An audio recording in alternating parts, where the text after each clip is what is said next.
I'm very grateful for these rather kind and charming welcome by the rector of your university, by the Minister of Research and Education, and by the Secretary of the Holberg Prize.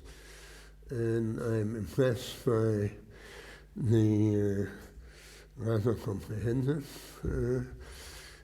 introduction of my colleague, although I also feel usually ambivalent about introductions that can raise expectations only above the level I can meet.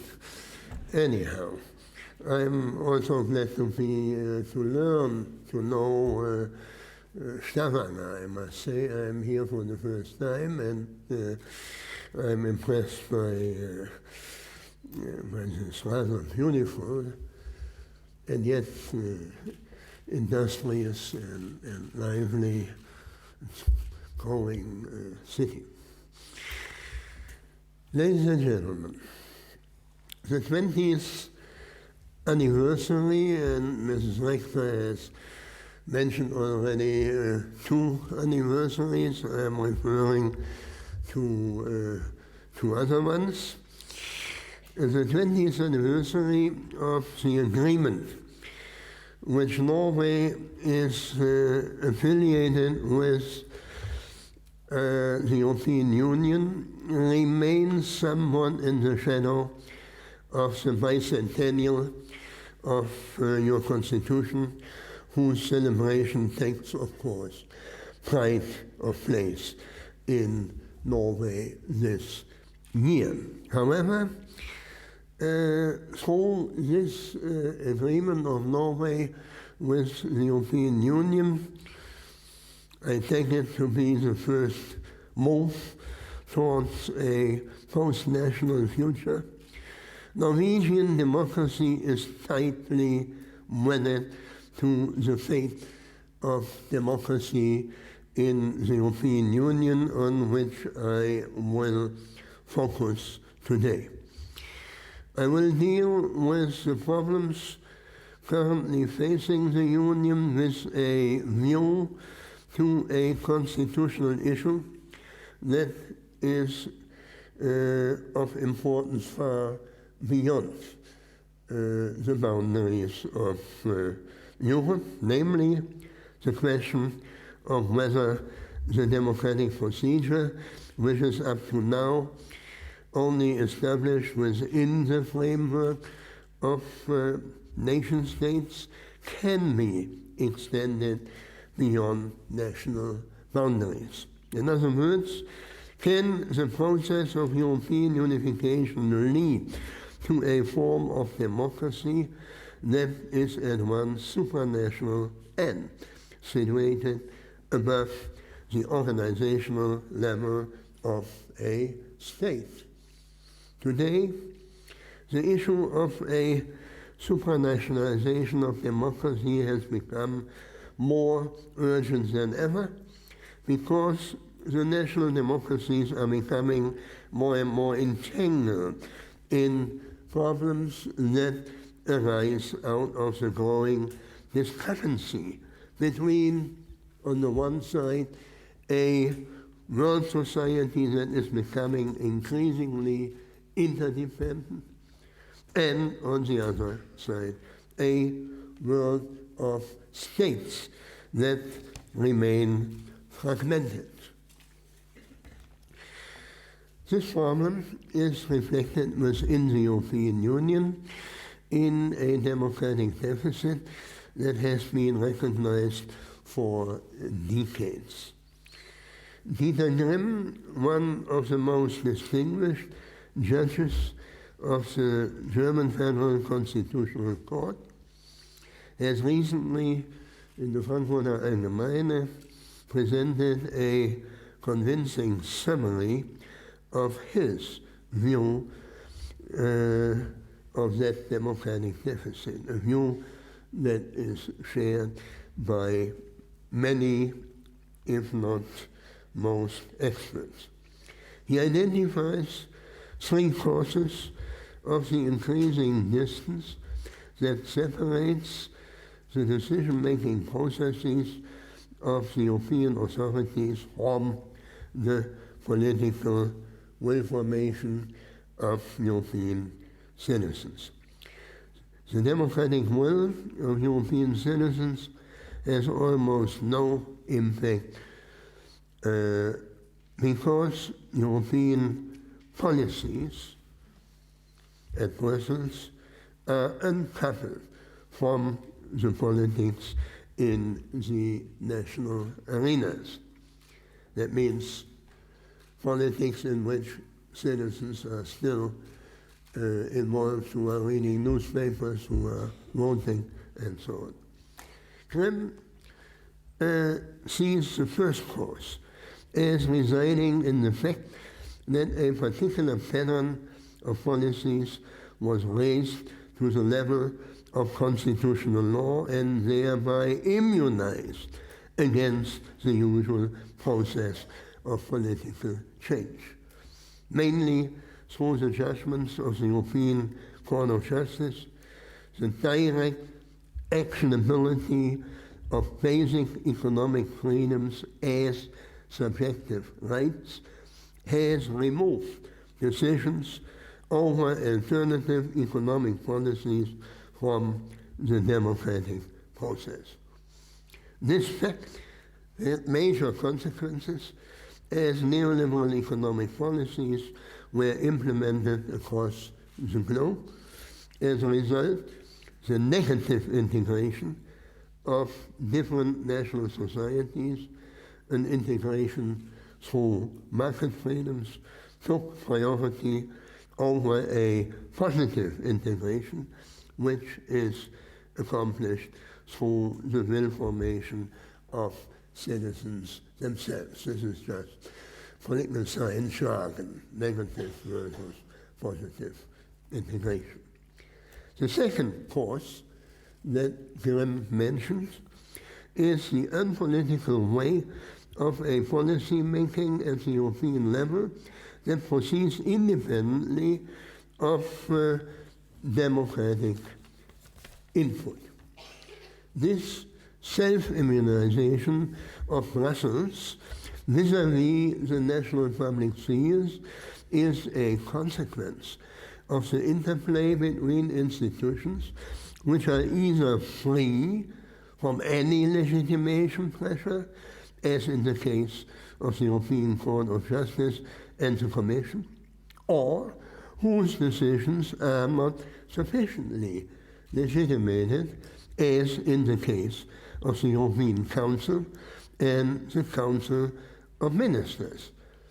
National elections alone cannot authorize representatives of different governments to participate in a decision-making which has an impact on other nations as a whole. I mean, what is violated is the democratic principle that the set of citizens who elect those representatives is identical with the set of citizens on which they have an impact. Finally, as a third cause of the existing democratic deficit, Grimm identifies the remoteness of the European Parliament from the citizens whose interests it is supposed to represent. According to Grimm, strengthening the Parliament, though it is in itself necessary, cannot solve the problem as long as the communication networks necessary to connect the citizens and the Parliament are lacking. What is lacking in the first place is moreover a European electoral law with European political parties that could field pan-European lists of candidates. European parties would have to organize and conduct election campaigns that are recognizably different in themes and personnel from national elections, and that never happened since 1979 in any of our member states. Peter Grimm regards this third deficit as so serious that his token analysis surprisingly leads to a defensive recommendation because of the lack of the necessary prerequisites. Granting the European Parliament more competences would even worsen the existing democratic deficits. This is the conclusion of Peter Grimm. However, this recommendation is implausible since it is based on the assumption that the status quo could be frozen. This expectation is not only at odds with the dynamics of economic globalization that increasingly restricts the freedom of action of individual nation states, the fragility of the status quo becomes especially apparent once we extend the perspective of the legal expert beyond his field. I mean, Grimm is, after all, a lawyer, and speaking as a lawyer. I would like to mention 4 of those pressing political challenges to which European politics must respond with rather more than less. Europe with deeper democratic integration. I know that I meet with this line of argument a certain resistance, and also this resistance will become my topic. These pressures for more integration concern first the imbalance in power relations that has developed within the Union. Second, the threat to the political culture in many countries of our post-imperialist Europe. Third, the disintegration of the achievements of the welfare state. And finally, Europe's failure to live up to its role in world policies. The first goal of unification, I'm running quickly through these 4 challenges. The first goal of unification, the one that was explicitly pursued from the beginning, was to secure peace within Europe while simultaneously integrating the German nation after the defeat of its criminal regime, supported by great majorities of the nation itself. Because both of these objectives have in fact been achieved, the shift in power that has occurred in recent years is threatening to undermine the relations of trust among member states today. In the course of the crisis management of the past years, Germany's demographic and economic overweight within the Union, and especially within the Eurozone, has led it to take on a leadership role which is in part urged upon it, but mainly inspires fear, and which Germany is now using, albeit tacitly and even reluctantly, in its own national interest. As a result, Germany is again becoming trapped in the dilemma associated with the semi-hegemonic status that it had assumed since 1871 and was able to overcome only after 2 world wars thanks to the European unification.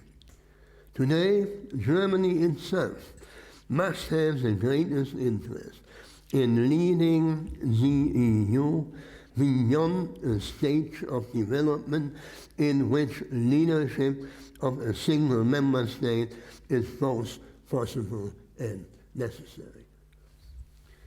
Second point, going beyond this one-sided goal of rehabilitating a member of the family of nations which has become conspicuous, European integration also involves the hope that the countries involved would both keep tabs on and encourage each other in overcoming fatal mentalities and dispositions. Through joint efforts, a liberal political culture was supposed to preclude a relapse into the bad habits of times when all of our countries, except Norway, maybe had been empires. Today, this hope in a self-paternalist civilizing process is being denied by reinvigorated anti-Semitism, right-wing populism, and even racism, which in some places reach even into government circles, as the example of Hungary shows. To be sure, growing social inequality has led to a radicalization of political mentalities everywhere. But the general trend towards xenophobia and nationalism caused by economic uncertainty and growing cultural and ethnic pluralism has acquired explosive force within the European Union and especially within the Eurozone. The fact that fears of social decline and prejudice have been channeled both against the monster Brussels and against the respective European neighboring peoples cannot be explained solely in terms of the course taken by the banking and sovereign debt crisis either. It was less the crisis itself than its interpretation that played an aggravating role. The pattern and the level of development of national economies provided the explanation for the guilt and the innocence of whole nations. This type of crisis interpretation first directed attention to national collectivities and diverted it away from the fact that the winners and losers of the crisis in the different countries belong to the same social classes. The only way out of this relapse into a nationalist division of Europe is to continue the integration process in a democratic direction. Third, the creation of the common economic zone and the single currency was associated in addition with the promise of increased prosperity for all. In fact, for decades, the populations perceived the European project as a positive sum game and embraced it. In the course of a neoliberal economic globalization, however, this idea of a social Europe has perceptibly failed with the reactions for failure, with the reasons for the failures mainly residing in Europe itself.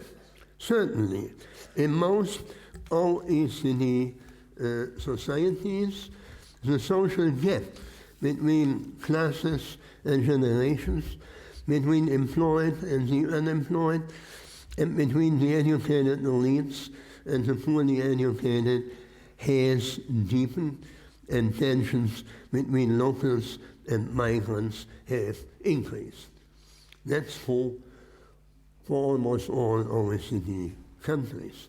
But these conflicts, these potentials of conflicts, need not have discharged in resistance against European unification as such. This emotion spread only in the course of a crisis politics that has divided Europe because of its glaring social injustice.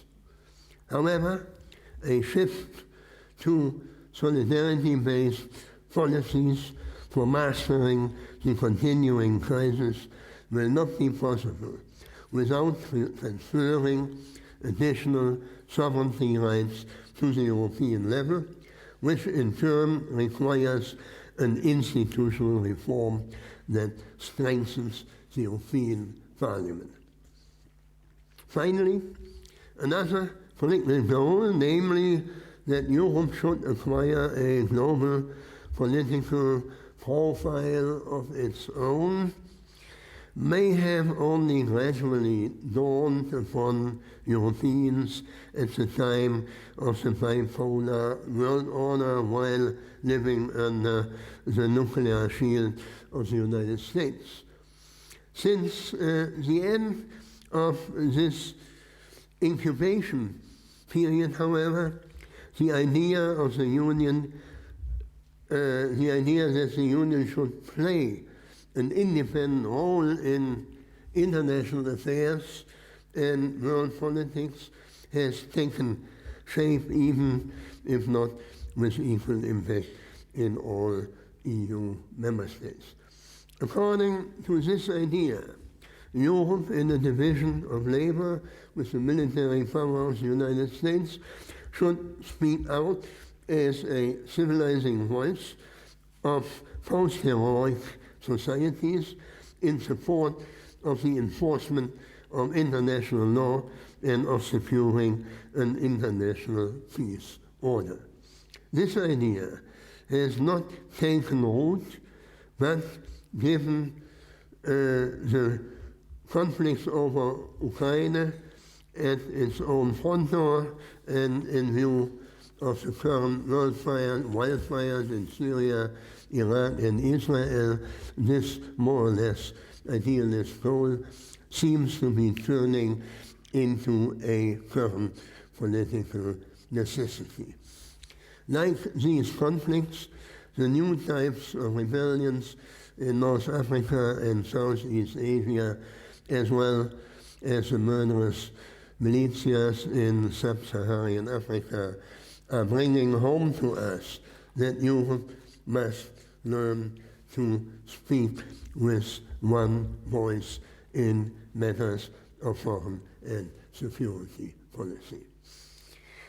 Now, all these pressures on the Union as a whole have been aggravated in the Eurozone by special problems of a monetary union operating under suboptimal conditions. Here, the executive, as always in times of crisis, felt compelled to empower itself in an alliance with the Commission and the European Central Bank.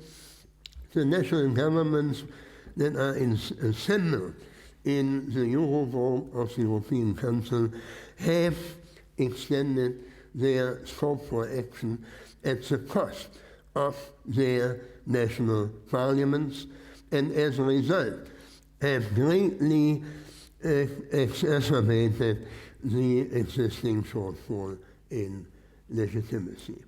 The European Parliament did not benefit from the increase in competences enjoyed by the EU bodies as a result of reform measures of recent years, even when the Parliament participated in the legislative process.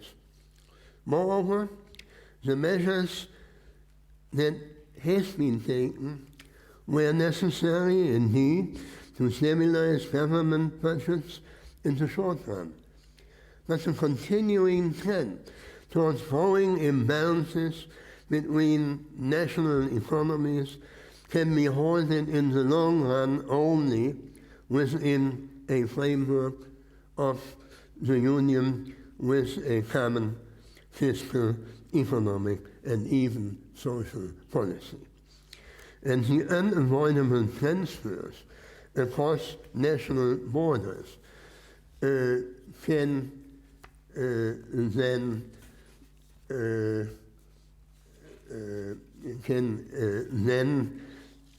be only legitimated once you also take into consideration the reform of institutions, and that includes basically the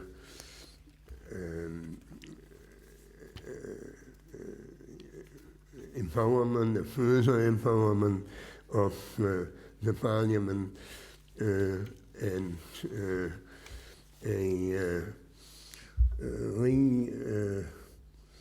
restructuring of the communication networks all over Europe. I'm coming to that, but in listening to my last sentences, you will imagine that most observers and almost all politicians and most of the citizens throw up their hands at this point at latest, because as opinion polls indicate, such a change in policies and especially a corresponding institutional reform are, to say the least, unpopular in all of the countries involved.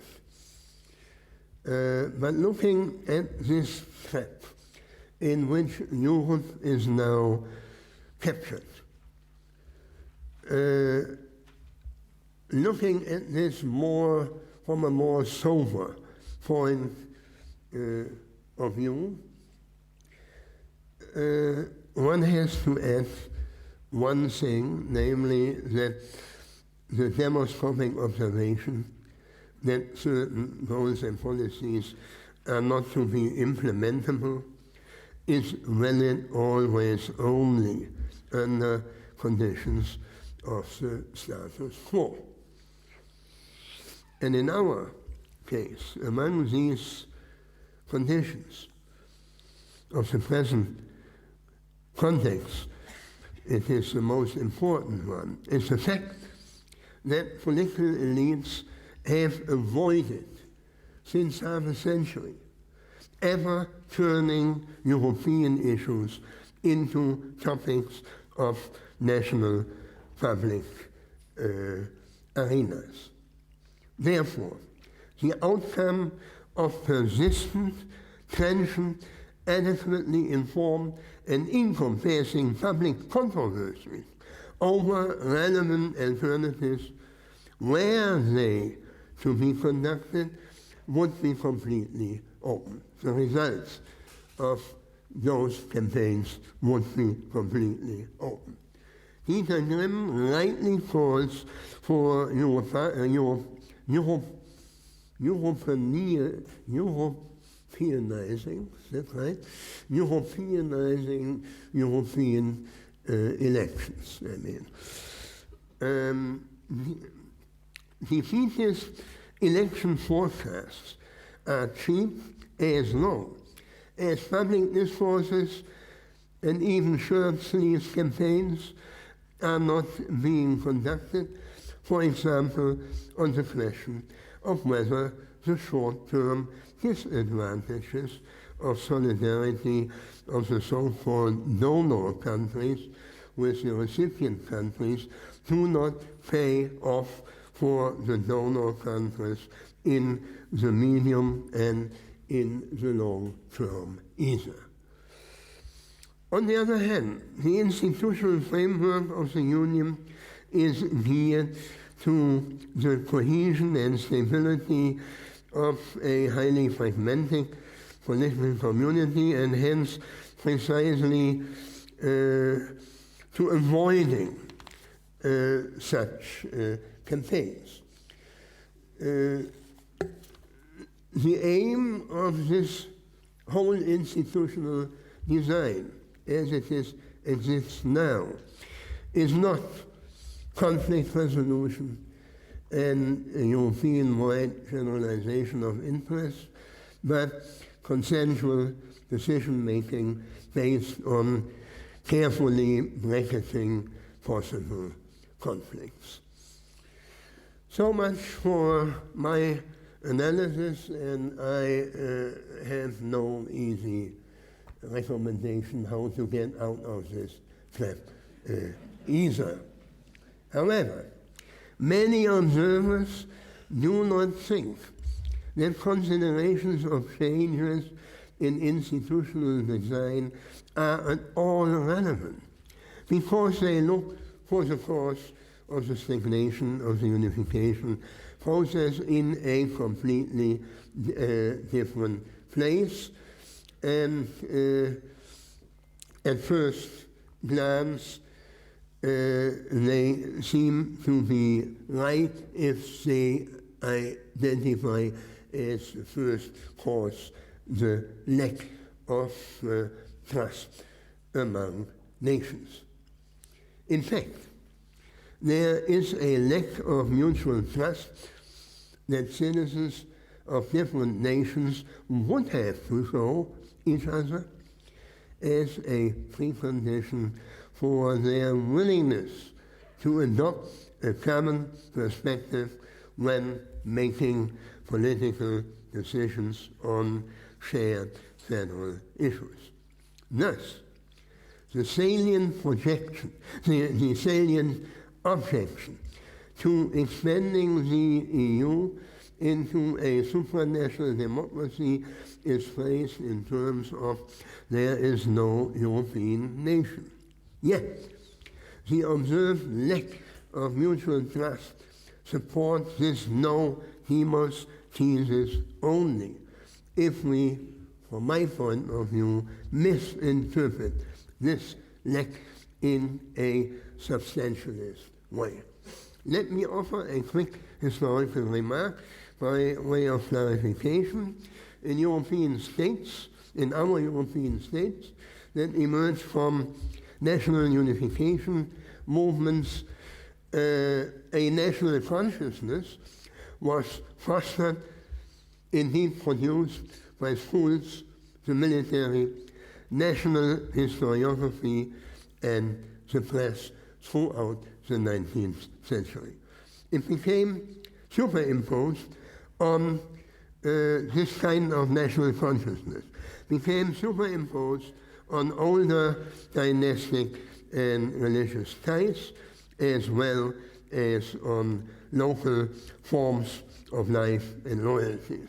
Therefore, we should not confuse this older, informal, or grown solidarities that conventionally develop in families and in neighborhoods, in pre-political communities. We should not mistake these solidarities between a baleful mixture. No, excuse me. We should not mistake it for the legally constructed forms of solidarity among members of our nation states. I want to point out that nationalism always brews a baleful mixture of these two historically different forms of solidarity, grown and legally constructed forms of solidarity. No nation, if we understand the word in the modern sense, arose without political mobilization of the masses. Nations are composed of citizens and form political communities that did not develop spontaneously, but were instead legally constructed, and that I know that you perceive much more vividly in larger nations like France or Germany or Italy, which had been much more fragmented than, for instance, Norway. Contrary to the ethno-national ideologies that would like to suppress this fact that national solidarity is legally constructed, the political level of civic integration here acquires an entirely independent weight compared to the older informal layers of social-cultural integration. Unlike the organic solidarity among neighbors in a village or the loyalty to a territorial lord, which rests on existing forms of social integration, national consciousness is the result and was the result of an organized form of political integration, an organized form. In our countries, the mass of the population was mobilized over the course of the 19th century and was included step by step in political will formation. In contemporary democracies, a comparatively high level of political inclusion has been achieved. We have to keep this political level in mind if we now want to explain the lack of mutual trust between national populations. I assume that in an open dispute over the goals of European unification, the motives for attachment to one's own national state and the distrust of a European superstate would be clarified, and that in the course of such a debate, two motives would be clearly differentiated from one another. The lack of trust that we observe at present between European nations is not primarily an expression of xenophobic self-isolation against foreign nations, but instead, at least to a large part, reflect, if not even in the first place, reflect the insistence of self-conscious citizens on the normative achievements of their respective nation-states. In Europe's welfare state democracies, there is a widespread conviction among those self-conscious citizens that they owe the fragile resource of free and relatively equitable and socially secure living conditions to the institution of their nation-states. They have a well-founded interest in their nation-states remaining guarantors of these achievements and in not being exposed to the risk of intrusions and encroachments by an unfamiliar supranational policy. This is why I think that the lack of a European people is not an unsurmountable obstacle to join political decision-making in Europe. Indeed, translingual citizenship, uniting such a wide variety of different language communities is, in fact, a novelty. For this, we need a European public sphere. However, that does not mean a new public sphere. Rather, the already existing infrastructure of the existing national public spheres, and we don't have any others, is sufficient for Europe-wide communication. National arenas only have to be opened up to each other. Moreover, the existing national media are sufficient to, provided that they perform a complex task of translation. They must learn to report also on the discussions being conducted in each other's countries about the issues of common concern to all citizens of the Union.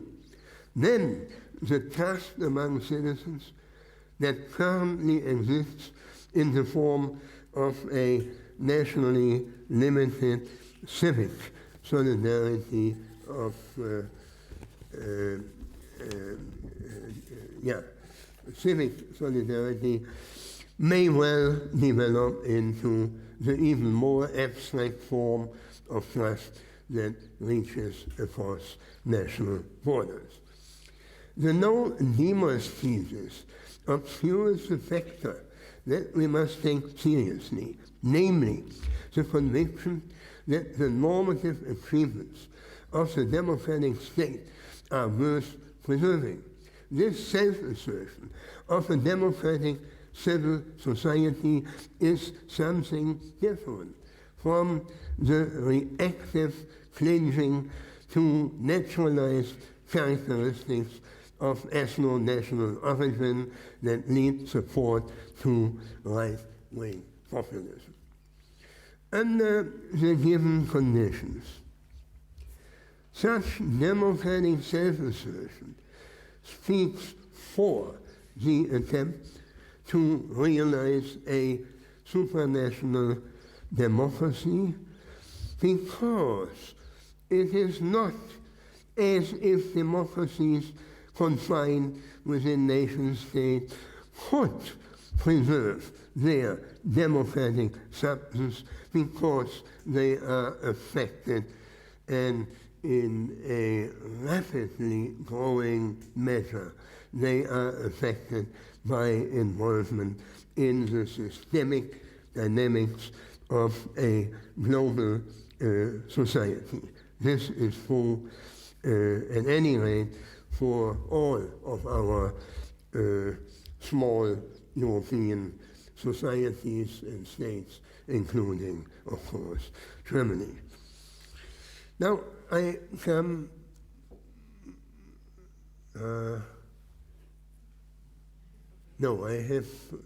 I have some more. I started around a quarter to 1, or 10 to 1, yeah. Okay. Then this was, if you like, the political part of my lecture, although I think with good academic arguments that you can check in the literature. But now I come to the last part of my lecture, to some legal issues which is more of interest for political scientists and legal scholars. Legal issues of the required form of the existing institutional treaties have been widely discussed by experts at least since 2.5 decades, with growing intensity. I want to address this question from the perspective of democratic theory. I am a philosopher, with a view to those competing objectives that arise from the two well-founded interests of European citizens we have just discussed. On the one hand, they must take an interest in forming a supranational polity capable of acting effectively in a democratically legitimate way to solve the problems currently weighing upon the European peoples, including the Norwegian peoples, who are even more in the mess, because you are depending on European decisions already today in which you don't participate. So here the problem is even aggravating, on which I am talking, that they are also, and in growing measure, affecting us as members of the European Union, constructed in such a technocratic way. On the other hand, this is one interest, and I know we have to discuss that in the discussion period. On the other hand, citizens want to embark on this transnationalization, supranationalization of democracy only subject to the proviso that their nation states, in their role as future member states, remain guarantors of the level of justice and freedom that is already achieved now. Thus, the supranational polity, the higher political level in the supranational polity, the higher political level, the European level, should not be able to overwhelm the lower level of the nation state. That is, the issue of ultimate decision-making authority should not be resolved through hierarchy, as it is the case in federal states.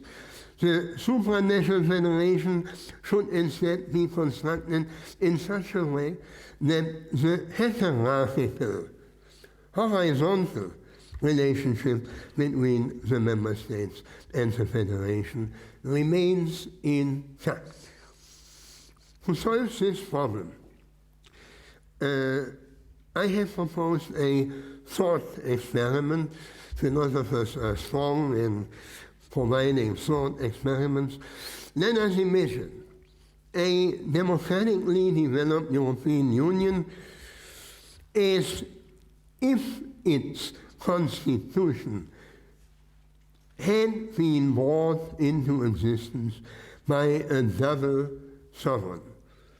The constituting authority, according to this thought experiment, is to be composed of the entire citizenry of Europe on the one hand, and of the different peoples of the particular nation states on the other.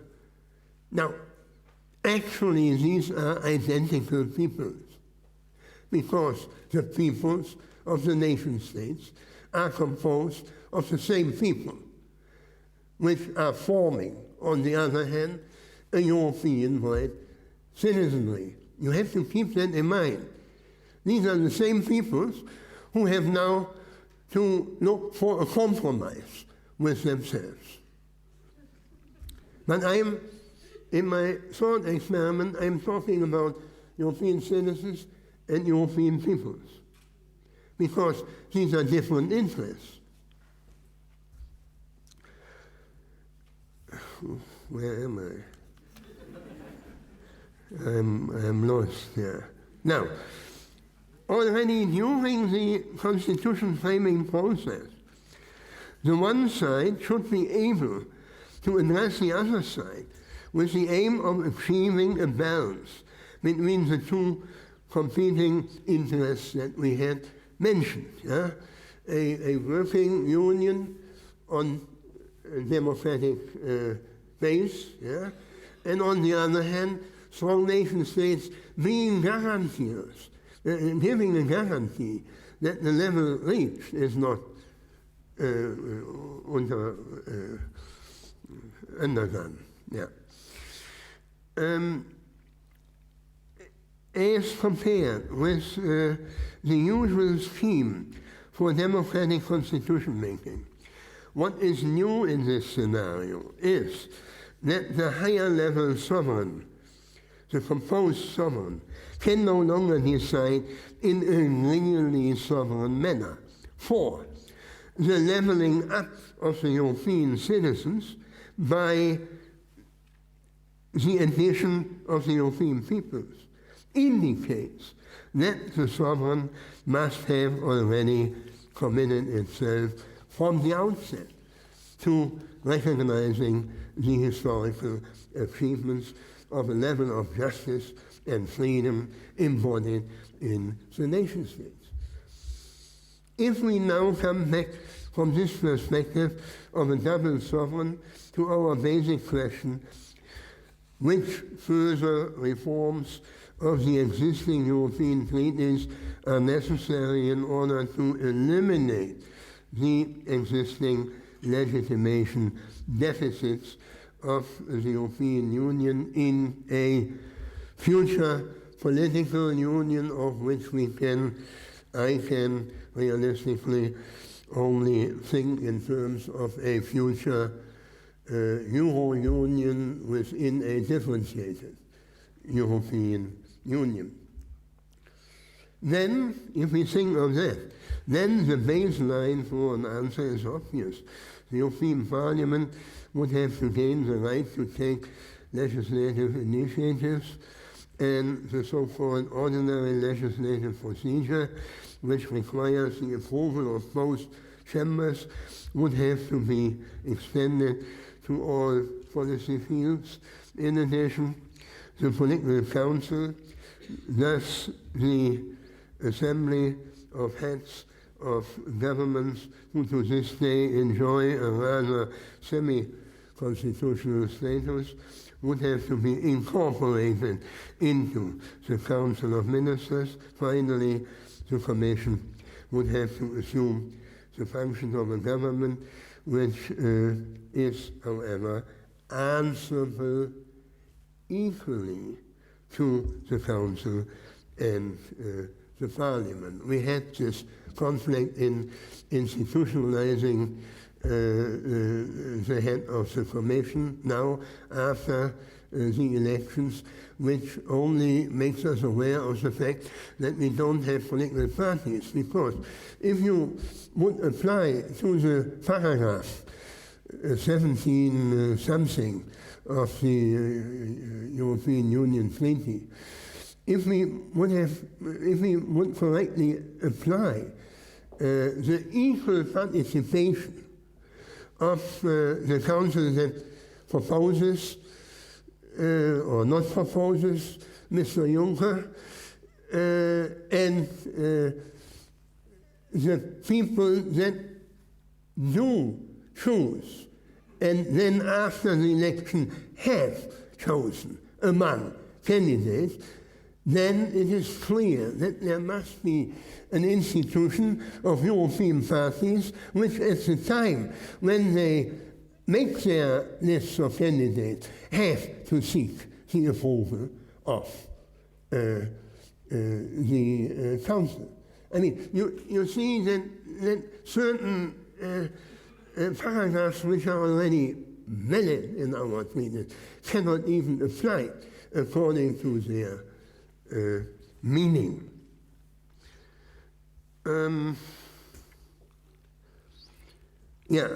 With this transformation of the Union into a supranational polity satisfying democratic standards, the principle of the equality of states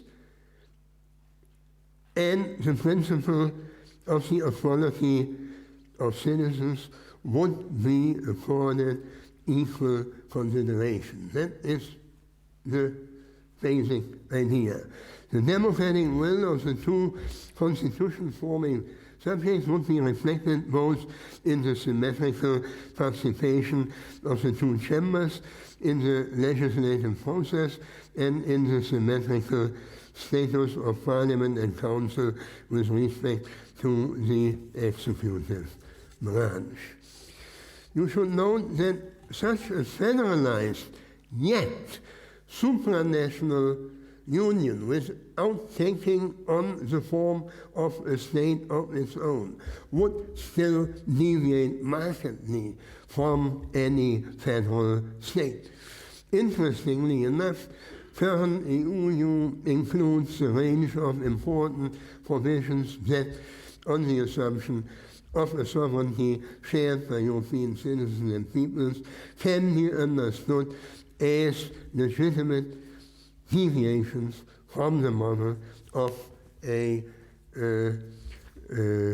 federal state. Now, let us assume I am coming to the end, and this is my conclusion for political theory. Let us assume that a reformed union would be reconstructed as if, I mean, from hindsight, yeah, as if it were the outcome of the constitution building process of a double sovereign.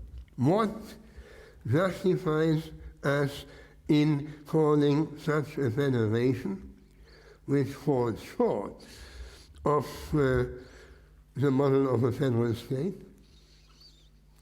to call it a democracy? What are the credentials? With the doubling of the constituting powers, the democratic legitimation of the constituted polity shifts from the level of the constitution building process to the meta level, the previous meta level of justifying the peculiar composition of the constituent, if only composed, authority itself. What counts as a legitimizing reason at this meta level are the assumptions which I have mentioned and which I have developed empirically, so at least by suggestion in the first part of my paper.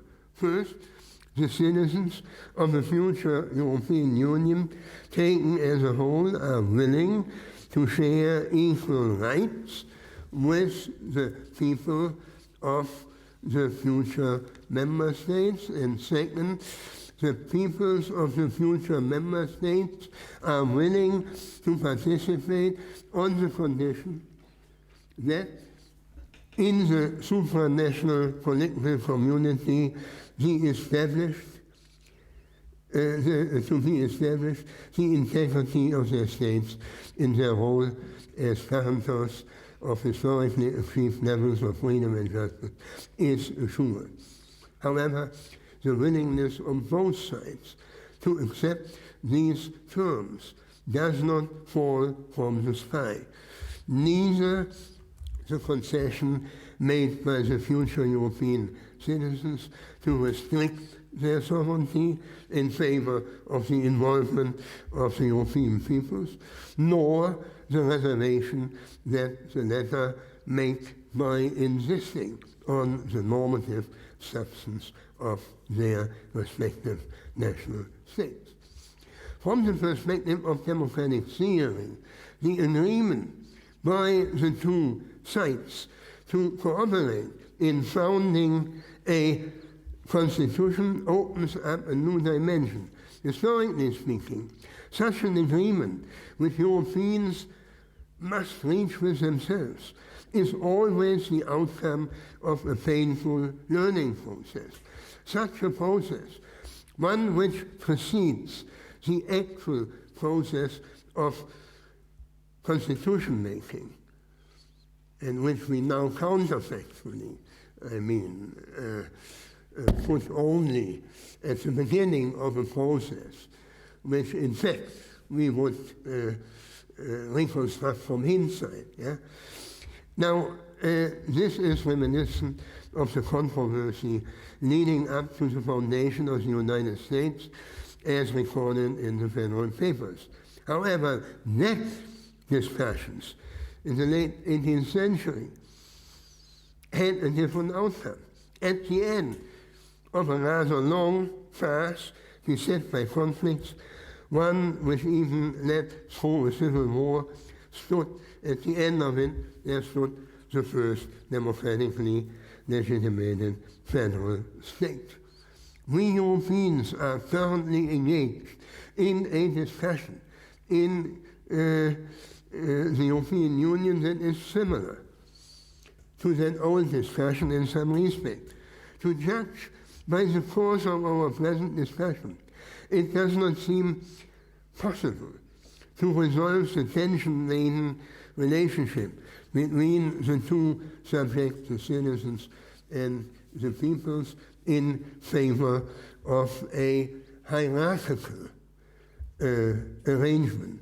The best possible outcome of its discussion is that the citizens harmonize their two allegiances when they push ahead with the integration process, as if they had participated in the constitution building process from the outset as equal subjects. As you know, following in the footsteps, and this is my last paragraph, following in the footsteps of the two constitutional revolutions of the late 18th century, many more constitutional states have been founded right up to the present day. All of these constitutional foundations can be understood at the requisite level of abstraction as replications of the two original founding acts in Philadelphia and Paris. As is now apparent, the creation of a supranational democracy, by contrast, cannot be understood on the same model of a two-stage process, according to which a constituting of the state power underlines the political procedures within the constituted polity. A more suitable model in our case is instead a three-stage model in which the existence of democratically constituted nation-states is already presupposed, with the citizens who want to defend the historical outcomes of previous constitutional revolutions. A subject comes into play that now empowers itself to serve as another constituting authority. Unlike the case of the revolutionary popular sovereign of the 18th, 19th, and 20th century, this is, of course, not a case of self-empowerment in the strict sense. At present, the self-empowerment of our various national citizens to engage, so to say, once again, in constitution building at a higher level depends on, in my experiment, on the consent of a classical popular sovereign, which now comes on the scene in the guise of the totality of European citizens, and that must be willing, in turn, to divide its constituent authority. Thus, with the prior constitution of a higher level sovereignty itself, hence with the agreement between the two designed constitution building subjects, the classical picture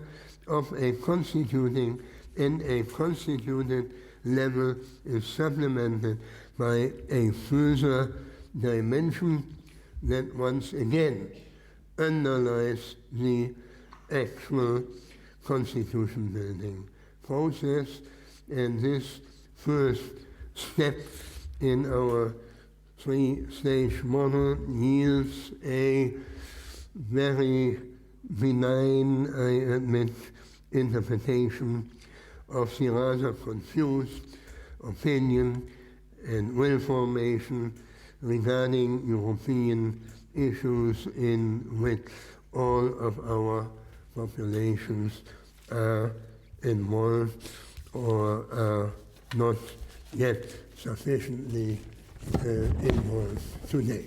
Yeah. Okay. Sorry.